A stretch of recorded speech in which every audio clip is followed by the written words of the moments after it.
Antes de tudo, entreguei a vocês o que também recebi, que Cristo morreu pelos nossos pecados, segundo as Escrituras, e que foi sepultado e ressuscitou ao terceiro dia, segundo as Escrituras, e apareceu a Cefas, e depois aos 12, depois foi visto por mais de 500 irmãos, de uma só vez, dos quais a maioria ainda vive, porém, alguns já dormem. Depois foi visto por Tiago, e mais tarde por todos os apóstolos. Por último, depois de todos, foi visto também por mim, como por um nascido fora de tempo. Feche os teus olhos, vamos falar com Deus. Senhor, meu Deus e Pai, essa é a Tua palavra. Senhor, fala conosco nesta hora. Meu Deus, que a Tua palavra venha vivificar as nossas vidas, venha nos trazer vida, Pai.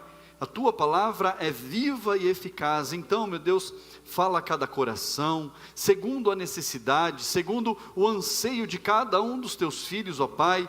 Fala as nossas vidas nesta noite, meu Deus, e me usa, Senhor, como um instrumento para falar daquilo que o Senhor tem a dizer ao Teu povo, à Tua igreja, em nome de Jesus. Diga amém, igreja.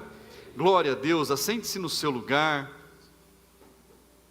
Paulo aqui está escrevendo aos Coríntios e dizendo que Jesus, depois de ressurreto, depois de ter ressuscitado, ele foi visto por um, foi visto por muitos, foi visto pelos apóstolos e por último foi visto ali por Paulo. Paulo teve um encontro com Jesus num caminho e Paulo declara tudo isso porque muitas pessoas viram Jesus ressuscitado depois de ter morrido e depois de ter sido sepultado por 3 dias. Não foi assim? Não conhecemos a história? Hoje você entrou pelo sepulcro. O sepulcro está ali montado. Os jovens fizeram um trabalho lindo, excelente. E até alguém falou para mim: pastor, nós vamos guardar isso inteiro sem desmontar, para no ano que vem estar inteirinho e colocar assim. Eu falei: me arranja uma sala desse tamanho que a gente guarda. Mas, que trabalho lindo. E vocês entraram pelo sepulcro, a pedra tinha sido rolada, o sepulcro está aberto. Mas quando você entrou aqui, e quando a gente entra no sepulcro, que não é do nosso costume, mas quando eles entravam no sepulcro naquela época, eles esperavam encontrar um corpo ali, morto, para preparar aquele corpo para depois, para um outro processo. Mas, quando você entrou aqui hoje, você entrou no sepulcro e você não viu um corpo morto, muito pelo contrário, você viu uma igreja viva, um corpo vivo. Glória a Deus por isso, aleluia. Mas, naquele tempo, todas aquelas pessoas viram Jesus, ouviram que Jesus estava vivo, que Ele havia ressuscitado dentre os mortos, e uma pessoa se manifestou, que ele não acreditaria, enquanto ele não visse. Ele não iria crer que Jesus havia ressuscitado dos mortos apenas de ouvir falar, mas ele declara, Tomé declara, ele fala: se eu não ver, não tocar na mão dele, não tocar nas feridas, não tocar do lado onde foi cortado pela lança, então eu não vou acreditar. Olha lá o que está escrito na Bíblia, no Evangelho de João, capítulo 20. Evangelho de João, capítulo 20, a partir do versículo 24, diz assim: Tomé, um dos 12, chamado Dídimo, não estava com eles quando Jesus veio. Então os outros discípulos disseram a Tomé: vimos o Senhor. Mas ele respondeu: se eu não vir o sinal dos pregos nas mãos dele, ali não puser o dedo, e não puser a minha mão no lado dele, de modo nenhum acreditarei. Olha só, ele falou que ele não acreditaria.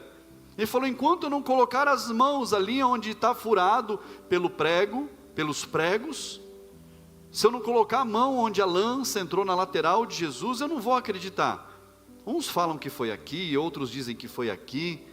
Irmãos, dói aqui, dói em todo lugar.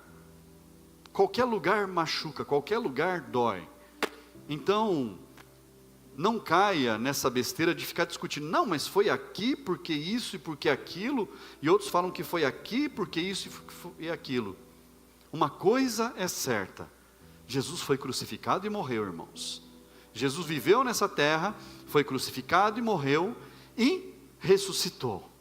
Mas Tomé, ele declara, enquanto eu não ver, enquanto eu não colocar a mão, enquanto eu não tocar, não vou acreditar no que vocês estão falando. Acompanhe a leitura no versículo 26 em diante, diz assim: passados 8 dias, os discípulos de Jesus estavam outra vez reunidos, e Tomé estava com eles, estando as portas trancadas. Fala comigo, portas trancadas. Fala de novo, com voz de profeta, portas trancadas. Jesus veio, pôs-se no meio deles e disse: que a paz esteja com vocês. Talvez na sua Bíblia esteja escrito assim: paz seja convosco. Olha só. E logo disse a Tomé, porta trancada, Jesus apareceu no meio deles do nada: paz seja convosco.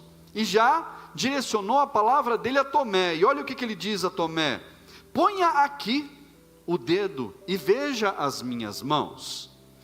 Estenda também a sua mão e ponha do meu lado. Não seja incrédulo, seja crente. Fala comigo, fala para a pessoa que está do seu lado, fala assim: não seja incrédulo. Fala com voz de profeta, com voz de pregador, fala assim: não seja incrédulo, seja crente. Nós somos crentes porque nós cremos. E Jesus fala para Tomé: Tomé, seja crente, Tomé, seja crente, acredite no que você nem precisaria ver. Ao que Tomé lhe respondeu: Senhor meu Deus, Senhor meu e Deus meu. Aqui Tomé, ele reconhece que Jesus é o Cristo, que Jesus é Senhor. Aqui Tomé, ele declara: Senhor meu e Deus meu, Deus da minha vida. Tomé fala: só pode ser Deus, não tem como ser uma pessoa comum. Jesus lhe disse: você creu porque me viu? Você acreditou porque você conseguiu me ver? Bem-aventurados são os que viram, os que não viram e creram. Felizes são aqueles que não vão me ver, mas vão crer. Feliz é você que não vê Jesus aqui de pé em lugar nenhum, você não vê Jesus pendurado na cruz, você não vê Jesus morto no sepulcro, você não vê Jesus ressurreto, mas você acredita. Por isso a palavra de Deus, Jesus disse que nós somos felizes, bem-aventurados, porque nós não vemos, mas nós cremos. Agora, há um detalhe aqui. Primeiro Tomé precisou ver, para depois crer. Mas nós, irmãos, primeiro nós cremos, nós acreditamos, nós colocamos as nossas vidas nas mãos de Jesus. Um dia nós falamos assim: Senhor, a minha vida é sua, a minha vida pertence ao Senhor, não mais eu vivo, mas o Senhor vive em mim. E nós entregamos a nossa vida a Ele. Nós entendemos que no momento em que nós entregamos a nossa vida a Ele, nós morremos para o mundo. E o que é morrer para o mundo? É você não agradar mais o mundo, é você agradar a Deus. Morrer para o mundo é você não fazer mais as coisas que levam você para o inferno, mas você começar a fazer as coisas que vão te levar para o céu. Então, quando você entrega a sua vida na mão de Jesus, e entregar a vida a Jesus não é falar: Senhor, eu te aceito como Senhor e Salvador da minha vida. Esse é um passo. Mas só que no momento em que você coloca a sua vida nas mãos dele, você fala assim: Senhor, a minha vida é tua por completo. Então você deve descer as águas do batismo nesse momento. Porque se você só fala de boca que você entregou a sua vida a Ele, mas você não toma a atitude, então são só palavras sem nenhum efeito. É a mesma coisa ir lá para um casamento e não colocar aliança no dedo. Fala, não vou pôr aliança, não, vou ficar sem aliança. Eu estou casado, mas não preciso de aliança. Opa, tem alguma coisa errada. Alguma coisa de errada não está certo nesse negócio. Então precisa ajustar. É um casamento. É uma caminhada junto. E aí as pessoas ficam falando, nossa, será que é a hora certa de eu me batizar? Será que é o momento? Qual que é o momento? É quando você entende quem é Jesus.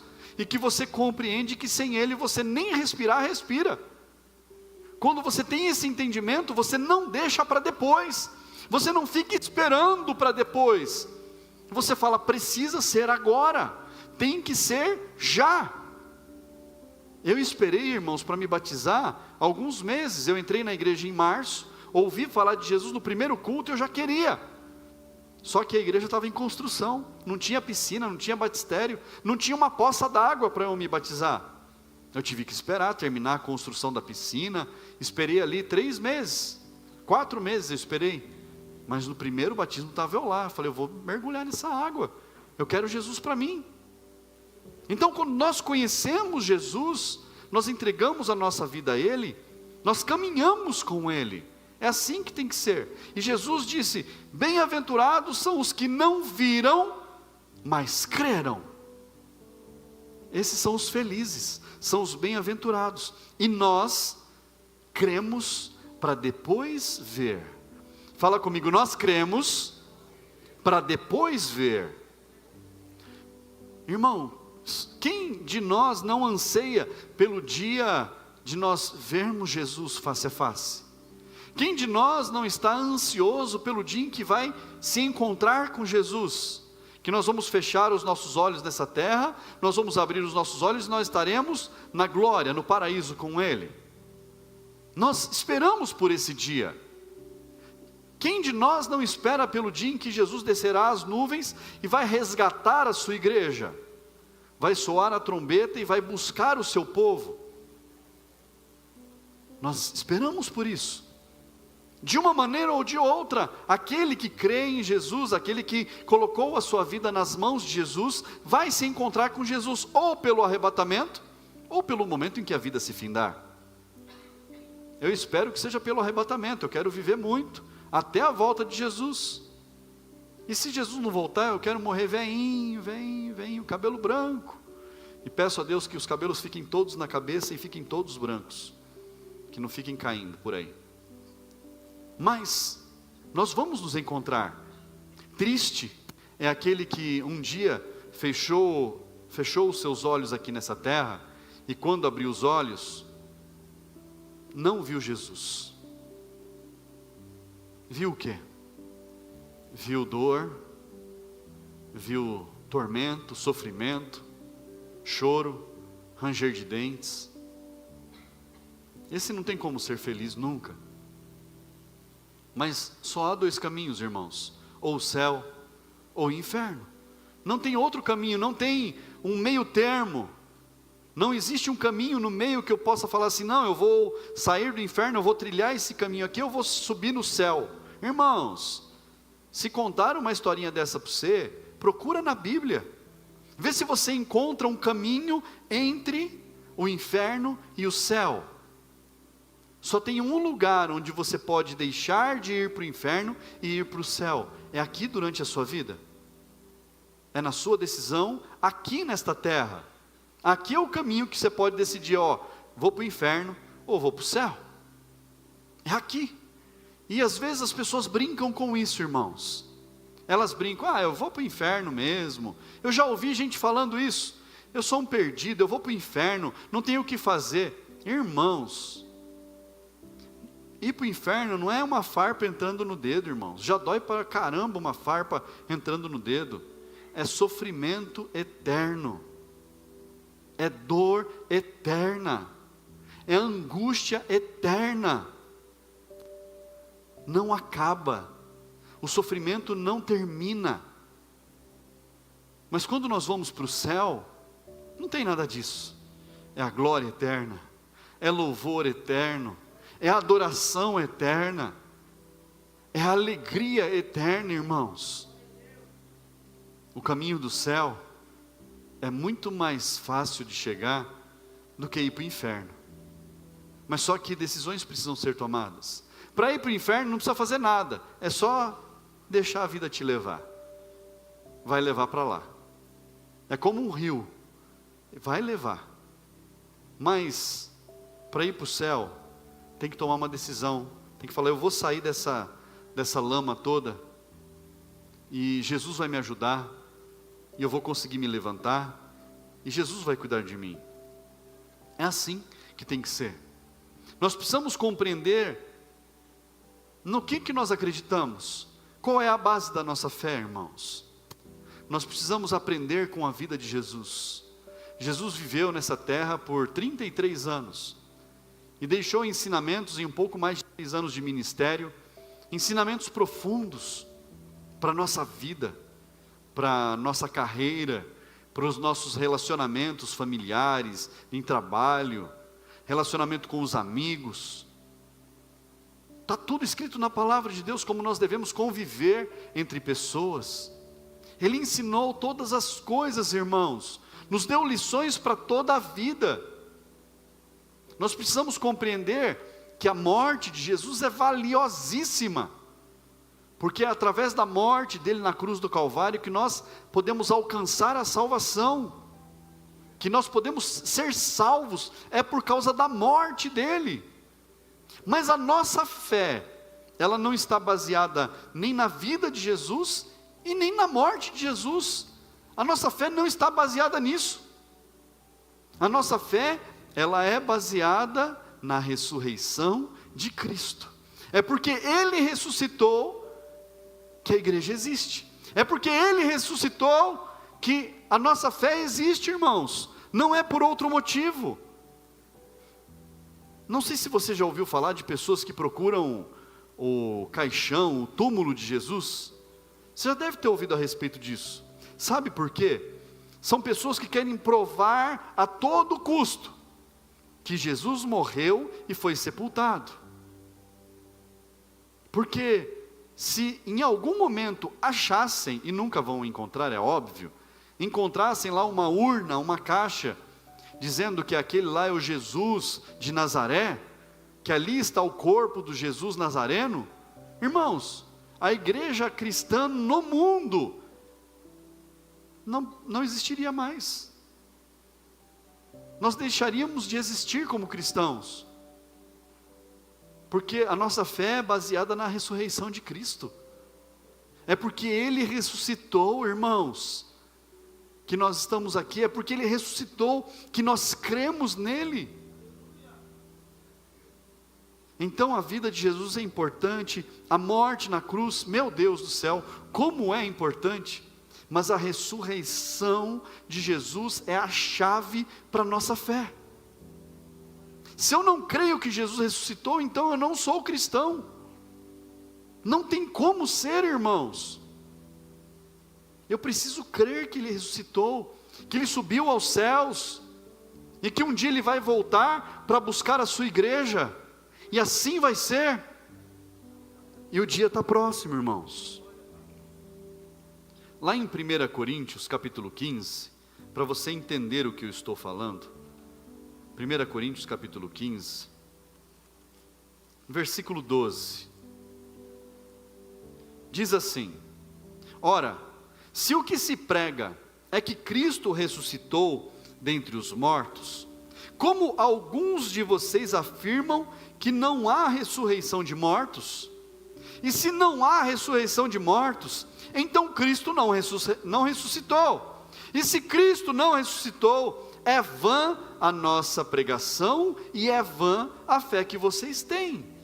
Paulo está declarando aqui, olha, se não há ressurreição de mortos, se Cristo não ressuscitou dos mortos, se o que se prega é que Ele ressuscitou, então, se Jesus não ressuscitou, então, tudo vai por água abaixo.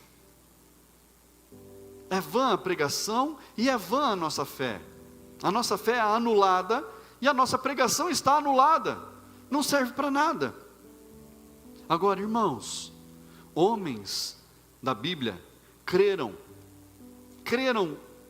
com força e tiveram um encontro maravilhoso, sobrenatural com Jesus. puderam ver Jesus na sua glória. O primeiro deles foi o próprio Paulo, que era Saulo de Tarso, que perseguia cristãos, irmãos. O Paulo, que escreveu aqui o livro de Corinto, a carta aos Coríntios, que nós estamos lendo. Ele que escreveu essa carta. Ele perseguia e matava aqueles que eram do caminho, aqueles que eram os cristãos. Ele tinha liberações para ir e matar os cristãos. Ele tinha autorização para isso. E numa estrada, no meio de um caminho, Jesus se apresenta a ele de uma forma gloriosa. Meu Deus, eu quero ler com você, lá em Atos capítulo 9. Atos capítulo 9, versículo 1, diz assim: Saulo, respirando ainda ameaças e morte contra os discípulos do Senhor, dirigiu-se ao sumo sacerdote e lhe pediu cartas para as sinagogas de Damasco, a fim de que, caso achasse alguns que eram do caminho, tanto homens como mulheres, os levasse presos para Jerusalém. Enquanto seguia pelo caminho, ao aproximar-se de Damasco, subitamente, fala comigo, subitamente, uma luz do céu brilhou ao seu redor. Ele caiu por terra e ouviu uma voz que lhe dizia: Saulo, Saulo, por que você me persegue? Ele perguntou: Senhor, quem é você? E a resposta foi: eu sou Jesus, a quem você persegue, mas levante-se e entre na cidade, onde lhe dirão o que você deve fazer. Saulo, no meio do caminho para Damasco, indo perseguir os cristãos de Damasco, ele tem um encontro, meu Deus, um encontro com Jesus. Jesus vai de encontro com Paulo, e fala para ele: por que você está me perseguindo? Por que você está matando os meus? E ali então Paulo conhece a Jesus. Mas se nós formos ler todo o que está escrito aqui, diz que as pessoas que estavam ali com Paulo, com Saulo, ouviam a voz, mas não viam nada. Quem via era Saulo.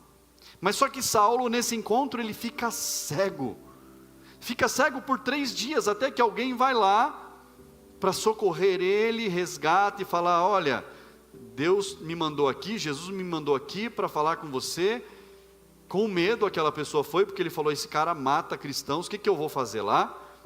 Mas quando foi orado sobre a vida dele, caiu dos olhos dele como escamas, e ele voltou a ver.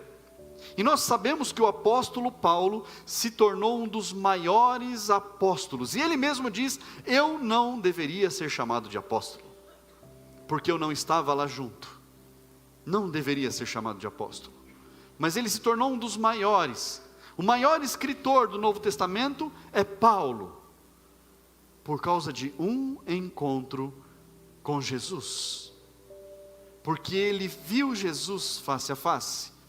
Olha que tremendo. Nós vimos também lá em Apocalipse capítulo 1, abra sua Bíblia no último livro da Bíblia, Apocalipse capítulo 1, olha que encontro sobrenatural que João teve com Jesus. Apocalipse capítulo 1, versículo 10 em diante, João declarando assim: achei-me no Espírito no dia do Senhor, e ouvi atrás de mim uma voz forte como de trombeta, dizendo: escreva num livro o que você vê, e mande-o às 7 igrejas: Éfeso, Esmirna, Pérgamo, Tiatira, Sardes, Filadélfia e Laodiceia. Voltei-me para ver quem falava comigo, e ao voltar vi 7 candelabros de ouro, e no meio dos 7 candelabros, um semelhante a um filho de homem, com vestes talares, cingido à altura do peito com um cinto de ouro. A cabeça e os cabelos dele eram brancos como alva lã, como a branca lã, como neve. Os olhos eram como chama de fogo. Os seus pés eram semelhantes ao bronze polido, como que refinado numa fornalha. A voz era como o som de muitas águas. Na mão direita ele tinha 7 estrelas, e da sua boca saía uma afiada espada de 2 gumes. O seu rosto brilhava como o sol na sua força. Quando João se vira para ver quem estava falando com ele, ele vê esse ser descrito aqui. Os cabelos brancos como a neve, dos olhos saindo chamas de fogo, cingido com um cinto de ouro, os pés como um latão brilhando, como bronze polido. Olha só, da boca dele saía uma espada afiada, e a voz daquele ser era como a voz de muitas águas. Quem foi que João viu? João viu Jesus. João não viu um Jesus pendurado numa cruz com a cabeça baixa, triste, abatido, não, ele vê um Jesus glorificado. É assim que João vê Jesus, Jesus na sua glória. Jesus não é aquele pendurado na cruz, irmãos, que a gente vê por aí em estabelecimento comercial, em setor público, todo surrado, machucado, pendurado numa cruz. Não é esse Jesus mais. Aquele Jesus morreu, irmãos, ressuscitou no 3º dia, ficou dias e mais dias ensinando os seus discípulos, subiu aos céus, e agora que ele subiu aos céus, é dessa maneira que ele é visto, glorificado. Que encontro que João teve com Jesus, que visão maravilhosa que João teve. E um outro homem, que teve um encontro tremendo com Jesus, um encontro surpreendente, está lá em Atos, descrito em Atos. Eu quero que você acompanhe comigo, Atos capítulo 7, olha que coisa linda, Atos capítulo 7, abra aí, e eu já te falo o versículo. Havia um homem, um diácono da igreja, da primeira igreja, um diácono, chamado Estevão. Como é que era o nome do diácono? Estevão. E ele, na primeira pregação dele, ele prega desde a origem dos tempos, até Jesus, e falando a respeito de Jesus, ele confronta aquele povo, e diz que aquele povo havia matado, havia conspirado para matar Jesus. Aquelas pessoas, elas se enfureceram com as palavras de Estevão. Aquelas pessoas não gostaram do que Estevão estava pregando. E olha o que está escrito a partir do versículo 54 de Atos capítulo 7, versículo 54. Olha o que aconteceu. Ao ouvirem isto, ficaram com o coração cheio de raiva e rangiam os dentes contra ele. Olha o tamanho da raiva que eles tiveram. Mas Estevão, cheio do Espírito Santo, fitou os olhos no céu e viu a glória de Deus e Jesus, que estava à direita de Deus. Então disse: eis que vejo os céus abertos e o Filho do Homem em pé à direita de Deus.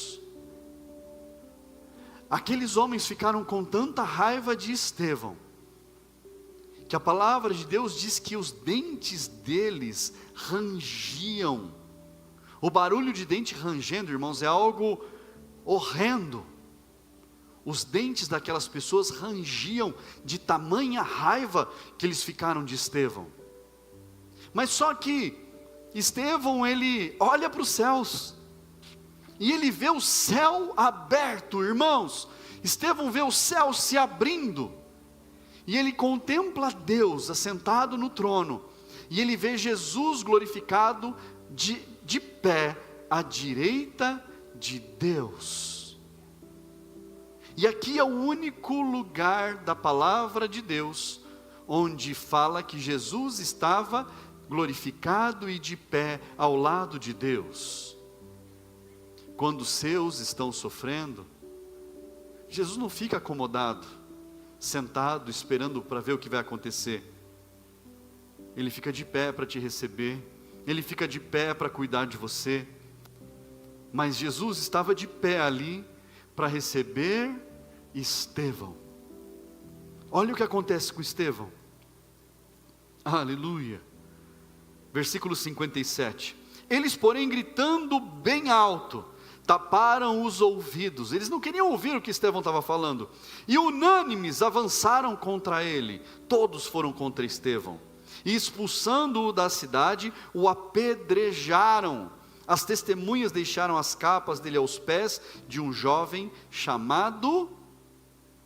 Como é que era o nome do jovem? Antes do encontro com Jesus, Saulo estava ali, matando Estevão.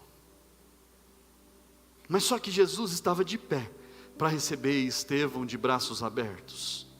Irmãos, quando a nossa vida pertence a Deus, quando nós colocamos a nossa vida diante do Senhor, quando nós confiamos que o Senhor é quem cuida de tudo, Ele nos recebe de braços abertos. Ele cuida de nós, Ele zela pelas nossas vidas, Ele cuida das nossas vidas, mas nós precisamos crer. Fala comigo assim: eu preciso crer. Nós precisamos crer.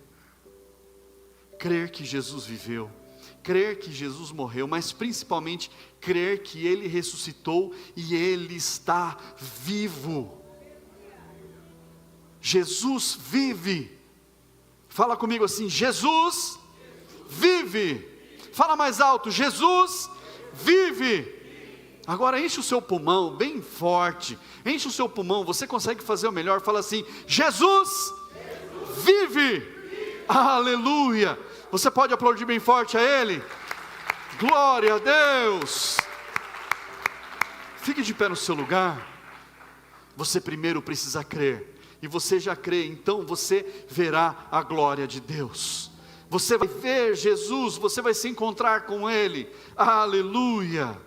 Glória a Deus. Primeiro nós cremos, então depois nós vemos.